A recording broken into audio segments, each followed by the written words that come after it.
Fala galera, vamos dar início aí à nossa 10ª aula e vamos falar hoje sobre superfícies equipotenciais. Eu até dei uma breve pinceladazinha na aula passada, mas agora vamos ver mais a fundo sobre esse assunto aí, beleza? Vamos lá.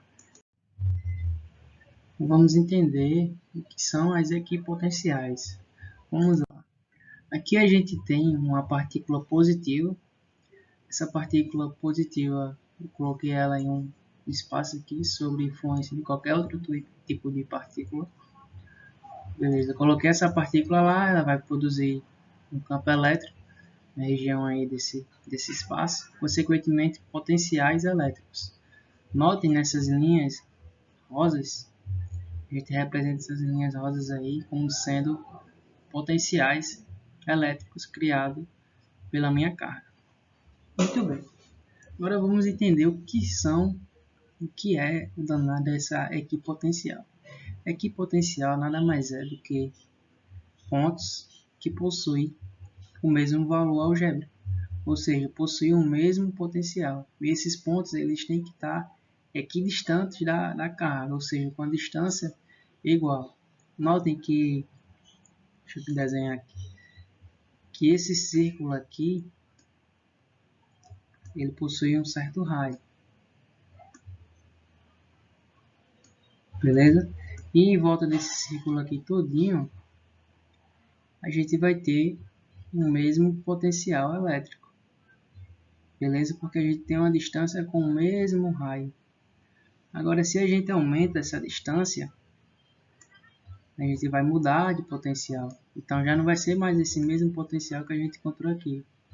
Vai ser outro potencial. Mas aqui, vamos supor nesse círculo aqui de fora, a gente vai ter um novo potencial, de tal forma que todos os pontos que eu pegar aqui desse círculo, a gente vai ter o mesmo potencial, ok?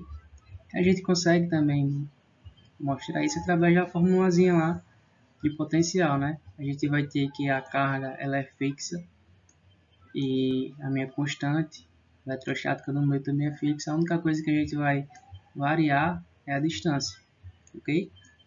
Então, se eu aumento a distância em relação à minha carga de prova, meu potencial ele vai ser menor. E se eu diminuir a minha distância em relação à carga aqui, o meu potencial vai ser maior. Beleza? E outra coisa interessante é que as minhas equipotenciais aqui, elas traçam as linhas de força aqui perpendicularmente, ou seja, formando um ângulo de 90 graus. Aqui, ó. Maria, esse ângulo aí deu um ângulo de 90 graus. Vou tentar desenhar. Beleza? Agora vamos analisar como é que vai funcionar as minhas equipotenciais aí quando a gente tem duas cargas de sinais opostos em um mesmo espaço. Vamos ver? Muito bem, aqui a gente tem duas cargas no mesmo módulo, mas carregadas uma positivamente e a outra negativamente. Aqui a gente tem as linhas de força de azul e em rosa a gente vai ter as equipotenciais. Ou seja, se a gente pegar um ponto nessa última voltinha aqui, a gente vai ter que esse potencial vai ser o mesmo aqui, vai ser o mesmo aqui, vai ser o mesmo aqui e assim sucessivamente. A gente pega a próxima carga negativa do mesmo jeito. Agora, se eu aumentar ou diminuir a minha distância, aí a gente vai conseguir alterar o potencial. Mas se eu pegar os pontos em relação à minha carga, todos os pontos que estão a uma mesma distância da minha carga geradora aí, a gente vai ter o mesmo potencial elétrico. Beleza? Agora vamos analisar como é o comportamento dessas equipotenciais em um campo uniforme. A gente até viu um pouco isso aí na última aula. Aqui a gente vai ter as linhas de força do campo uniforme, todas espaçadas igualmente e todas estão paralelas entre si. Notem que as minhas equipotenciais aqui elas estão traçando as linhas de força perpendicularmente, formando um ângulo de 90 graus. Então, quando a gente tem um campo uniforme, a gente pode afirmar também que, seguindo aqui a trajetória aqui das minhas aqui potenciais, a gente pode afirmar que se eu pegar qualquer um desses pontos aí, por exemplo, se eu pegar essa linha aqui, essa região, todos os pontos que eu pegar nessa região aqui, ó, eles terão o mesmo potencial. Agora, se eu alterar essa distância, se eu for para essa linha aqui, a gente vai ter um potencial diferente do primeiro, né? Vou chamar esse aqui de primeiro, esse aqui de segundo.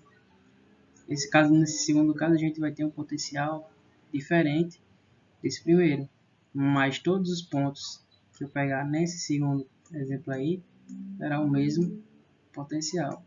De tal forma que se a gente soltasse uma carga no ponto, nessa primeira posição aqui, ela iria sofrer uma força, né?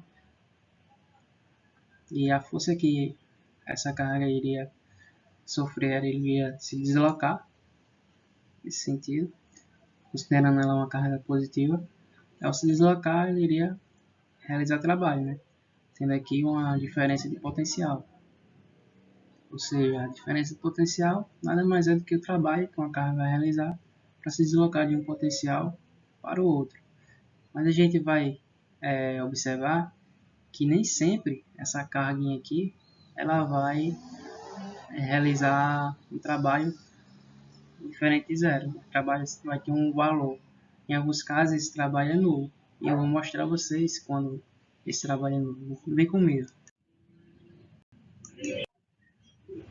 Show, galera. Observem aqui nesse caso que a gente tem uma equipotencial, seria esse círculo aí tracejado rosa, e temos uma carga Q no ponto A.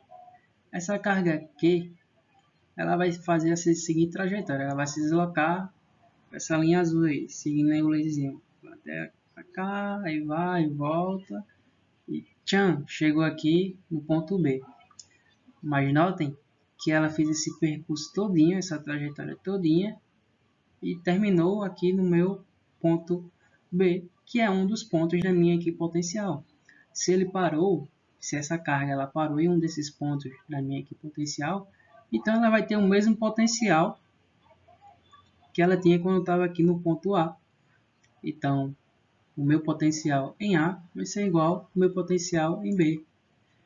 E como vocês já sabem, para que uma carga ela possa realizar trabalho, é preciso que essa carga esteja sob influência de uma diferença de potencial. Mas notem aí que na minha equipotencial, em todos os pontos desse círculo rosa, a gente vai ter o mesmo potencial. Então esse potencial em A e B, como a gente viu, eles são iguais, consequentemente, isso aqui vai ser igual a zero. Então dessa forma, a minha carga ela não realizou o trabalho.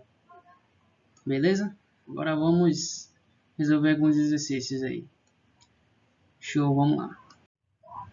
Considere as superfícies equipotenciais abaixo, S1, S2 e S3, com seus respectivos potenciais elétricos indicados, e determine o trabalho realizado pela força elétrica que atua em uma carga de 2 coulomb quando ela se desloca de um ponto A até o ponto E, percorrendo a trajetória indicada. Vamos lá, galera. Vocês vão ver que isso daqui é mais fácil do que tirar manga de mangueira. Vamos lá. Aqui no ponto A, ela vai seguir essa seguinte trajetória. Ela vai começar aqui no ponto A, aí vai para o ponto B, do ponto B ela vai para o C, do C ela vai para o D e do D ela vai para o E.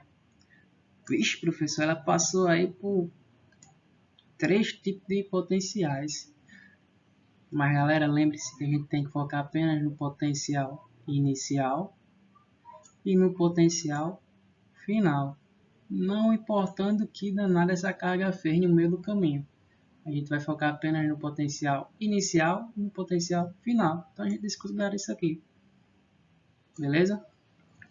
Então, para a gente calcular o trabalho, a gente vai considerar apenas o potencial em A e o potencial em E. Beleza? Então, substituindo aí os valores, vamos ter que o trabalho vai ser igual a 2, que seria o valor da carga, né? 2 coulombs, vezes o potencial em A, que é 10, menos, que é o menos da fórmula, menos o potencial de E, que seria menos 10. Aí entra os dois menos aqui.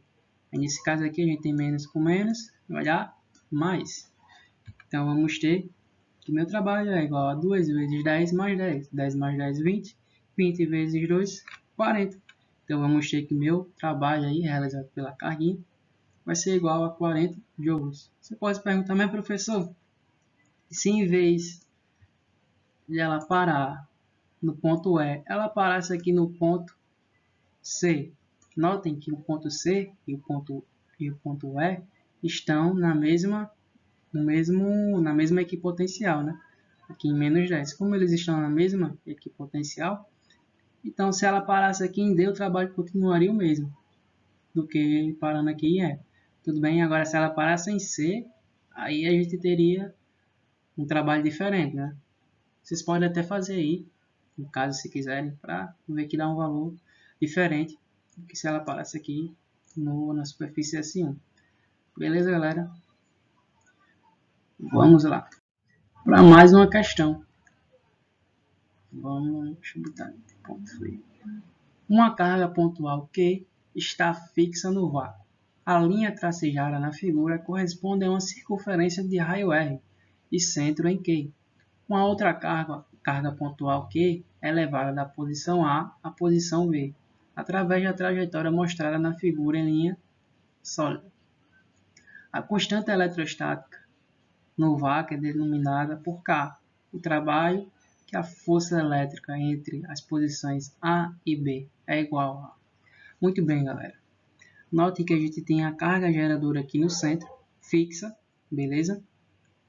E esse círculo aqui, ele está foi feito, né, a uma distância R da minha carga geradora. Ou seja, o raio aqui do meu círculo é R. E notem que toda a circunferência, o meu raio não é alterado, a distância continua a mesma. Como a distância continua a mesma, a gente tem o quê? O mesmo potencial em todos esses pontos aí do círculo, a mesma equipotencial. Tudo bem? A gente vai resolver essa questão aí sem fazer cálculo nenhum. Aqui a gente tem a carga no ponto A e ela vai se desloca para o ponto B. Beleza? Independente da trajetória que ela fizesse, ela poderia ir por aqui, poderia ir por fora e chegar aqui em B, poderia dar a volta aqui e ir para B. O importante é o potencial, o ponto inicial que ela está e o ponto final que ela vai parar. Notem que ela se deslocou de um ponto aqui do meu círculo para outro aqui do meu círculo, de tal forma que ela saiu de um potencial em A e foi para um potencial em B. Como esse ponto B está no mesmo círculo aqui, a mesma distância da minha carga geradora, ele vai ter o mesmo potencial que A, ou seja, o potencial dos dois aí são iguais. E como a gente tem potenciais iguais, a gente não tem trabalho. O trabalho aí é nulo. Para que houvesse trabalho aí, a gente deveria ter uma diferença de potencial. Mas nesse caso aí a gente não tem, porque ela se deslocou para o mesmo potencial. Beleza? Então a gente resolveu essa questão aí sem fazer cálculo nenhum. Ah, professor, mas eu gosto de fazer cálculo. Eu gosto de ver as continhas lá batendo exatamente com a resposta. Então vamos fazer os cálculos aí para ver que realmente bate. Aqui a gente tem que a fórmula de trabalho é essa, né? Trabalho igual a carga vezes a diferença de potencial. Tudo bem? Aí, como a gente viu, o potencial em A ele é o mesmo potencial em B. Então a gente pode dizer que o potencial em A é igual ao potencial em B. De tal forma que a gente pode substituir na expressão que potencial em B é igual ao potencial em A, substituindo aqui, beleza? Então vamos ter que o trabalho vai ser igual a Q vezes o potencial em A menos o potencial em A, que também é igual ao potencial em B. Subtraindo aí A menos A igual a zero, né? Então vamos ter que meu trabalho é igual a zero, beleza? Show, galera. Até a próxima aula. Valeu e falou!